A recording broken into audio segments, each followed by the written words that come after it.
everybody. How are you, Chris? Feeling fantastic, except for the snow out there, but you always put a smile on my face, We and got listen, I'm we happy. got we got surprisingly enough, we didn't get any snow and it's 40 degrees right now. We're Hmm. heading into the city later with Mike Walter and Jerry Syracuse, Chris D'Amico, and Leo Tio, wonderful man. Whoa, whoa, whoa! For a little Stop dropping such big names here. This is going to be intimidating. Easy, easy. Talk no, about no, no, nobodies first, and then talk no. about me. Now we're gonna start recording. This is where John can start recording. Good evening, everybody, and welcome to the Big Daddy Show. I want to thank all my sponsors that you saw on a list beforehand. And Chris got his goodie bag already. It's awesome, awesome, awesome. Attaboy, Perfect Portals, DJNTV, Electric Voice, gaff tape. You can never do it enough LF. without gaff tape. And today, my friends, we have the one and only, the man that is making strides to being one of the most amazing hosts, entertainers, and whatever else you can think of for the future of our wonderful business. My friends, Mr. Chris Washburn. Good evening, Chris. How are you? Woo! And the crowd goes wild.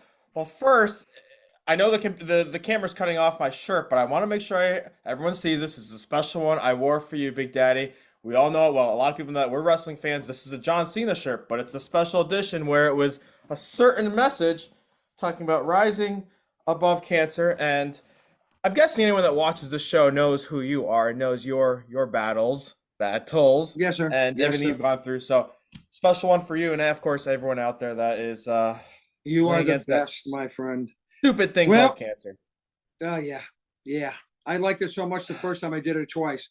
Um, but I've been watching Chris for a few. We've known each other what 4 or 5 years now, babe.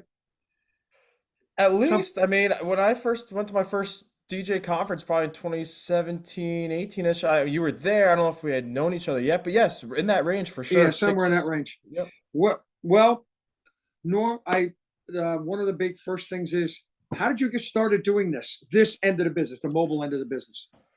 Mobile end of the business. So that takes me back probably to my childhood. My mom was a music teacher, so I was birthed in essentially into music, and always in chorus, playing different instruments, trumpet, piano, all that. Always loving that, and I always loved being kind of the life of the party, and was very interested in standing out, giving people a good time. So like the person at house parties that was controlling the music, or the one that used to make the warm up tracks for all my basketball teams and different sports teams and that type of thing. So after college, started working at a college bar where we had DJs. My love for music, my responsibility as a manager of the bar, making sure that the music was on point and the DJs were good, needed me to have knowledge of that. From there, I just kind of learned from those DJs of like, oh, well, let me mess around with this controller after hours and let me see what this does. And I kind of got into it because I already loved music. I loved entertaining people. It made sense. So that way, that one thing led to another. I learned what things were, started messing around, bought myself a controller, started playing around with it at home. And then I got to the point where I could then fill in at that college bar. And this was probably about 14 years ago, 2009, 10, 15, 14, 15 years ago. And then I was able to fill in when needed. Then I was able to have a night at the bar. And then at one point, friends of mine said, "Hey, we're having a wedding. It was a very low budget. It was in like a fire hall. We can't really pay a DJ, but you DJ? Do you want to come DJ it for us?" I'm like, "Oh, sure." And that was I think 2012, 11, 12, and that was my first glimpse into the mobile DJ world of doing an event outside of a bar. And then from there, I left that thinking, "Wow, this was kind of fun. I really like this vibe. I like the environment. I like the impact and the connecting with people." And I know I can't stay in the college bar forever. It's great when it lasted, but I knew had to be something next. So that's where I got the inspiration and motivation to say, okay, let me look into this mobile DJ thing and see what I can do from there. And here we are, a little over a decade later, and I guess Now, we're when doing you okay. started after that wedding, when you started, did you work for another company or did you start your own company? Started my own company, Washburn Entertainment, and like many people that have an ego, that like their name associated to something and was something to be proud of, that was me. I didn't know where to go, where to start. I Googled like DJ contracts, DJ businesses. How do I get leads? Probably signed up to Thumbtack. Well, I definitely signed up to Thumbtack and different Craigslist, whatever it was. And that was the start. And I never went and worked for someone else. I might have done some events here or there under another company, but it was nothing more than like a one or two off type of thing. Now, your company, are you a multi-op? Because I know that you and Tori, Yeah, yeah. and how many other people do we have? Yeah, I would consider us a small multi-op here in central New York, Ithaca, New York, Finger Lakes region, consisting of about 10 people, I'd say. Now, not all of Okay. them are DJs, so I would say we have right now four main lead wedding DJs, five actually, five, with the potential of a few more that are in training that could be there. So we could do, say, weddings are the most complex thing, right? So I'd say we could do five weddings in a day, five lead DJs. And then there's some others that are at the point they could do school dances, they could do private parties, things like that. And then we have a whole slew of we have a videographer, photographer, some photo booth assistants, some people that are just assistants during wedding season. So yeah, I would say right around that 10 to 12 total. So you're a full boat. I mean, you're soup to nuts. DJ, photo booth. That's how I call it. Full boat, soup to nuts. Soup to Wedding, nuts, nuts to soup to butts, nuts. all of it. Yep, you got it. DJ, photo booth, video, photography, right down the line. So You it's sort of do, like yeah. more of a one-stop shop, except for the flowers and whatever. Yeah, I do have people I even have a care big about question. flowers? Do florists watch this? No, no. No, No, no, I'm kidding. I'm nice, kidding. Yeah, florists aren't nice. watching this. The big question is, what drives you? What is your passion? What makes you Chris Washburn? If that makes sense. Yeah, it's $1 million question, Big Daddy. And where we start with that, okay. And I actually talked a little bit about this. It's right now in the filming. This is December 2023. Last month at the Wedding MBA during my MC seminar, I concluded with a little bit of first time ever publicly I've ever talked about this. I promise we'll get to your question because it answers it. Talking about my adoption journey. So I was adopted. I was born in South Korea and I grew up in upstate New York and adopted when I was 3 months old. And this is stuff that I didn't know till more later in life. But okay, so growing up, I grew up in a very white neighborhood area, very little diversity. And I faced a lot of discrimination because of that. And I always played sports. And so I was always in the locker room, being around the tough guys, and you don't show emotions and you put the other people down, you make fun of each other. And just being the oddball person in a very upstate New York, non-diverse area, like I said, I faced a lot of discrimination. What that made was it created a sense in me that I didn't even realize, but I was always longing to feel belonged and to feel connected to people and feel accepted in everything. And I'm just talking about DJing. This is in life in general. And that made me want to probably want to stand out more and do things to feel validated and feel connected and feel like I was not inferior. Oh, sorry, my dogs are dogs. Hold on, wait 1 second, please. They're trying to go out. And so then that led me to everything in life now, where I've always had this sense subconsciously of wanting to connect with people, wanting to feel that love and belonging, and to not feel like the oddball. Now, that overall thing, whether it's business, whether it's in relationships, it's probably why in high school I won most school spirit. And for those of you that know me, you see that I dress very bright and I do things that want to stand out. And it's probably a lot of it comes from that trauma of feeling suppressed, feeling inferior, and wanting to stand out and want people to acknowledge me and say, "Oh wow, hey, we like Chris," or "We like that." Why I won most school spirit probably. So all of that is something that's a big driving factor. And the other thing growing up, let me see. Oh, I got this right here. I was a big fan of Superman. I'm a big comic book nerd, and Superman was like my idol growing up. And everything that he embodied in terms of helping others, using his goal, his gifts, his talents to help others. And he was an alien. He was an oddball. He was an outcast. Couldn't be himself. I saw that, and that's something that embodied well in me. So, wanting to connect with people, wanting to help others is what drives me. What made me, I probably such a good DJ. Actually, it definitely made me a better DJ because that's what DJing is all about.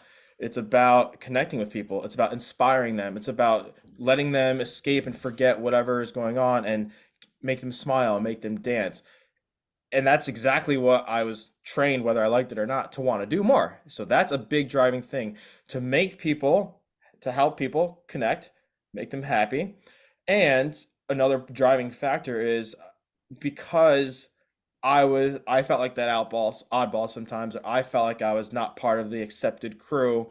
When I see people like that at my events, my heart goes out to them. Or if I see them at a conference, someone sitting by themselves, something like that. So that part, when people are feeling maybe they're not fully accepted or validated, that drives me even more. So that's a big answer to that question, but Mm. that's something that drives me a lot is the willing to connect with people because I long for that connection. I need that connection with human connection. I need that love. So naturally gravitating to give that to other people and sharing it because you know when you connect with someone and you feel that love, it radiates back and forth and you just feed off of it. So that's a big thing of why I do what I do and what drives me in my relationships as a DJ, my careers. It really just comes down to love, connecting, and inspiration with other people. So yeah, that's the answer. Great answer. Great answer. And you do it. I watched you, the wedding MBA stuff, Harvest of Sound. You hosted Harvest of Sound. It's just, you could tell more than anything, the genuineness, if you will, of everything you say and do. Mm. That's what it's all about. Mm. That's what we should be doing. And not just in our business, but in life itself. Because I was walking around today, real quick, walking around today, everybody's miserable. Everybody. And I'm walking around, I'm going, I have my smile as loud as you can shirt on, everything else. They go, how do you smile like this all the time? I said, because you know what? The best part of waking up is waking up, and I get to see you, and I get to see you with you, and that's what you do. And I watch you, Mm. like when you do your seminars and everything else, and everything that I watch online. That's what our business, that's what our world needs more of is you. Mm. Well, So, I'm super, super honored and humbled, and thank you for those words. And it really makes, there's a lot of gratification when someone like yourself, that I respect very much in this industry, consider a very deep friend, and other people as well, that when they say things like that, because it lets me know that yes, the message I'm trying to put out there, the inspiration, that it is working, it is, and that authenticity, that genuineness. I mean, I strive very, very hard to do that, and I'm very grateful to know that it is being received oh, that way. it is not just by me, but a lot of people. All right. As everything that you do has a purpose, everything you say has Mm. a purpose. Give my guys and girls 3 lessons or takeaways that they even can implement one of them within the next week. That's one of the things that we talk about at seminars, and that's one of the things that I'm going to be talking about at MEX is what did you learn from all these seminars that you have just been quote unquote sitting through, and why you came to every conference you come to. At least one thing that you heard and listened to all week or 2 days, whatever it is. What can these folks give me three, just three, and maybe one of them they can Sure. implement this weekend? That's great. I'm going to give you kind of two answers to this question. I'll talk about the takeaways both for attendees and people watching this, and I also want to give a takeaway to potential speakers that we're talking about that are the ones that are influencing people at these shows. So I love what you said in the intro to that question. You said everything needs to be done with purpose and intent, and that's one of the things. If anyone has come to my seminars, the MC seminars especially, actually any as an entertainer, purpose and intent is so key. And I can't show you my computer, but on my computer, the laptop skin, I have words: love, gratitude, purpose, and intent. Things that remind me, if I look down, I want to see it. Love, remember to come from a place of love. Gratitude, have lots of gratitude. Purpose and intent, and that's more of a performance thing. That as a DJ, as an entertainer, everything you do has to be with purpose and intent, Mm-hmm. especially with MCing. And most mobile DJs, you're going to have to MC at some point, or an MC should be part of your toolkit for sure. A quick, easy takeaway is if you're saying something, you're not sure if it needs to be said or not, think about that. What's the purpose of this? What is the value of them? Why should they care about what I'm about to say? Purpose and intent is very, very key. And that's a very, very easy takeaway. So many untrained MCs and DJs, they talk without saying anything. They say words, but it doesn't mean anything. It's not resonating. There's no purpose of it. Uh, And then as an audience member, as a guest, if people start talking like that, you're just going to start tuning them out and you're not going to care. So you lose that connection. So I think very much important. Sometimes, oftentimes, less is more. And to quote Marbecca, it's not about what you say, but how you say it. Those are some very easy, quick takeaways that I will talk about early on with the DJ MC mindset. So that's my first takeaway of the purpose and intent part. Think about what you're going to say if you're unsure, and is this going to give value to them? Okay, that's number one, purpose and intent, and oftentimes less is more. And don't talk just to talk. Number two, I would say, and we've touched on this a little bit, but it's such an important thing, is the authenticity, the genuineness, being genuine, being authentic. And there's so many levels to that, right? You hear that all the time. But being yourself, when I wear bright clothes, when I am very playful with the crowd, that's me being myself. When I wear a wrestling shirt for you, that's me being myself, just like you wearing your Eli Manning jersey. People will see through the fakeness.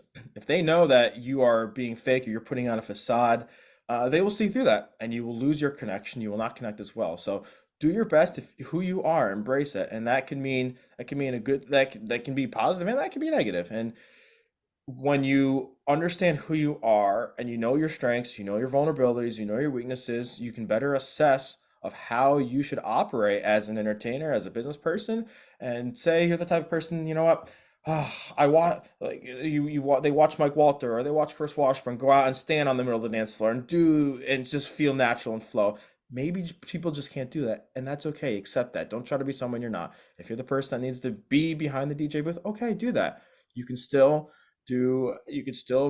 have a big impact, but be authentic, be genuine. Don't try to make jokes if you're not funny. I've heard many people do that, and that just comes down to being authentic and genuine. And that's like on the performance side. Same thing, and a great example I use with DJs also is a lot of people, if you know me, you know that I'm a big superhero comic book nerd, and I love Comic Cons, DJing, nerd events, Comic Cons, things like that are one of my most favorite things to do. Passionate nerd energy is through the roof, and if you love that and you connect with that, it's one of the most gratifying things you could do, especially as a DJ. With that said, if you go into those and you are not a nerd and you don't know the music and you don't know what that cosplay costume is and you don't know what just happened in season 3 of The Mandalorian, you're trying to relate with a Star Wars fan, they will see that. That's being inauthentic. That's being genuine. So there are times, and it could be same like if we went and did a DJ to wrestling event. And if we don't know wrestling stuff, we don't understand. Yes, you and I would get it. I've got a whole WWE wrestling music theme crate, right? That part of being authentic and genuine, whether you're a nerd at a convention, a comic convention, Comic-Con, or you're a wrestling nerd at a wrestling party, when you're authentic and genuine yourself, people see that. And if you're not, they will see that as well. And you just cannot connect, and then you're a bad fit. So those examples I'm using, probably the majority of people here aren't going to be a Comic-Con or a wrestling DJ, but those are just examples I'm talking about you could use in other aspects. If you're someone that hates kids, should you be doing a mitzvah? Should you be doing a Sweet 16? Probably not if you're really there just for the paycheck. So as the DJs, the other takeaway is when you're booking gigs, you're figuring out the type of clients you want to be with, is understand who you are, be authentic and genuine. Don't put yourself in a position where it's going to be a lose-lose because you don't want to be there because you're faking it. And of course, then the clients and the guests get a subpar performance because you're just not into it and you're not authentic and genuine. That's number 2, right? Okay, the third one, this will be a quicker one. Takeaway. This is going to be more for speakers and people that are educators and trying to give back to our DJ community. You mentioned the Harvest of Sound and Wedding MBA, and that I present and attend most of the DJ conferences out there. Oh, by the way, I don't know if people knew that, but Harvest of Sound wise, I actually just became part of the ownership crew. That was announced at the show, but we haven't announced it publicly yet. But they invited me, Chris, Tyler, and Lou invited me to become an owner or founder to help propel that show, to help it evolve. So that's just something that I'm sharing because now I have an even more vested interest, even more so than before, because I am an owner of one of these DJ shows and I'm looking to help out more. So my investment into that is even more so. Back to my point of to people that are speakers out there, and any speaker in general, is that the takeaway is everything you say in your seminar or in education needs to be related back to the guest and give and answer the question of, oh, what's the value for them and why. So many DJs that have great stories, that are knowledgeable, they talk and they talk, and a lot of it, they talk about themselves, but they forget at the end to then relate that back to the guests of, why did I just tell you this story about me? Why did I just tell you how my company went from $500,000 to $5 million in revenue in 2 years? They talk about themselves, but then it's, you got to remember to relate. And even if you take a full seminar and you break down the little chapters of things, every little sub story chapter needs to come back to that overarching idea and value to the person that just sat there and listened to it. Why does that matter? Why does it matter that I just did this and I told you this? So speakers, remember, relate it back. That will make you a better speaker. That'll keep people connected, and it'll bring you more value as a presenter, as an influencer. The top speakers in any industry are very good at that. You either inspire or educate, inspire, or usually, hopefully, both. But yeah, always bring it back to, why did I just tell you that, and how can that guest then take that and implement it in their lives, or how can it affect them in their lives? Because everyone wants to come away with something. So don't forget to bring that back to them. Just don't talk about yourself. Amen. Yeah, one of the things that, when you get back to number two, I see it all the time on, all these Facebook groups. I'm doing a Sweet 16. I've never done one. Why did you book this again? And you're asking all these people out here, if you're going to do this, if you're going to be a multifaceted DJ, Sweet 16s, whatever find out, go shadow somebody or something beforehand, because once you get in there, these folks are going to know that you only did this for the paycheck. Listen, I just did a 9-year-old birthday party. I brought my younger guy with me. I was there to greet everybody, and then I just walked out the door. But I've done all of these parties. Yes, I still do bar and bat mitzvahs. I'm not out front, but all my guys are, and they're all educated. If you are going to take events, my friends, listen to this man, because they will know. They will know fake. Yeah. And also, when you're out in the hallways of said conventions and everything, you're going to pick up a nugget. Use these before this, because these two, this is why you were born with 2 and 1.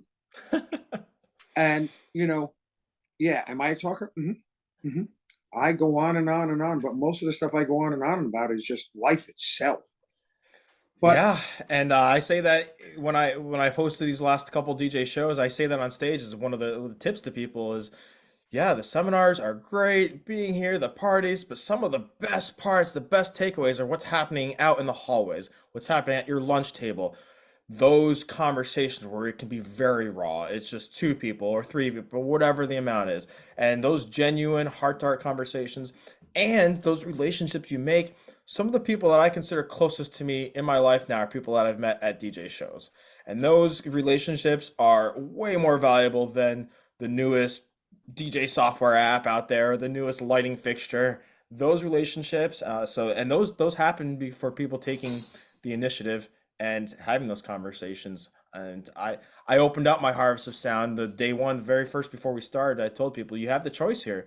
You can be the person that walks back to their room after, or they stop in the hallway and they go introduce themselves to someone that they don't know, or the person that eats by themselves or eats with friends, or the person that goes and eats with new people and someone that they may want to pick their brain. And at these shows, there's some very successful people there. So we have the choice to do that. And it's kind of what you get out of it, what you put into it when you attend these shows. And the people that are more proactive and, like you said, listen, connect, and are genuine, they get more out of it. And it's the people that probably that show up and are miserable, and then they go and complain on the Facebook groups later, oh, this show sucked, education was terrible, and I didn't meet anyone. Well, let's look at that's your fault. Yeah, that's your fault. Yeah, that's the thing for me. When I now, as the elder statesman, if you will, the godfather, whatever, all I do is I go to these things and I hold court. And for the other speakers and everybody, be accessible. Be accessible. If somebody wants to ask you a question off stage, stop and listen. Just stop and listen. Yeah. There's so much out there that we could learn. And I say this all the time, and I think I've said it at every show except for 2. We all can get the same equipment. We can all get the same controllers. We can all get the same lights. We can all get the same this, but we all don't have the same heart. And that's what our business is about. It should be anyway, heart, because we're celebrating life. We're celebrating 2 amazing folks that are best friends that are getting married. We're celebrating a young boy or girl that's becoming a man or a woman at 13 years old, and whatever else we're doing, christenings, whatever. The one point that, and it always has, is be genuine.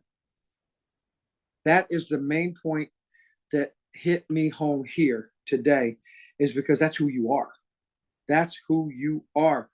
And anybody out there, and he's got snow behind him. I don't. He's got snow behind him. That's got to, oof. No thanks. You can have that nonsense. But sidetracked, of course. Yeah. Be genuine. Very just key. Be genuine, folks. Be genuine. And of course, we're going to have to wrap it up real quick. How can these folks, and there's so many different ways to get a hold of this man. And again, Chris, I am so honored that you said yes to this. I know you're a busy man. And for those of you out there that don't follow this man, find out now how to follow this man and watch and learn. Tell him, baby. Yeah. Well, thank you. It's an honor, Big Daddy. Of course, much one of the highlights of my week, of the month, probably, is joining you and being part of this. The best way to contact me, to connect with me, probably if you go to OnlyFans, subscribe to my premium package. I'd appreciate that very much. It's only going to cost you $500 a month, so that's a good deal. If you don't want to do OnlyFans, you can find me on the regular socials as well. Your Instagram. Yes, that OnlyFans was a joke. Yeah, that's why I'm a DJ, not a comedian. That wasn't that good. Social Instagram at DJ Washburn _. Unfortunately, there's an underscore there. This little kid named Devin Washburn, who hasn't posted since 2014, has the DJ Washburn, that one. By the way, I'd pay a big reward if you can get that back. I've tried many times. I've contacted. I've done a lot of detective work, offered lots of rewards. Side point.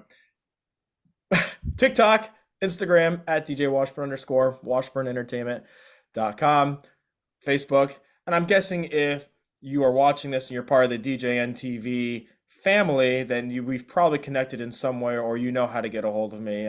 Pretty accessible, pretty easy, and all my contact information is usually out there. So I'm very accessible, love connecting, love helping other people, love sharing ideas, and really love giving back to our DJ community, helping support. So many people along the way have helped me that I just feel it's my duty to give back and allow others to hopefully grow. Because again, what's that term? The boats rising together, or a sinking ship, something like that.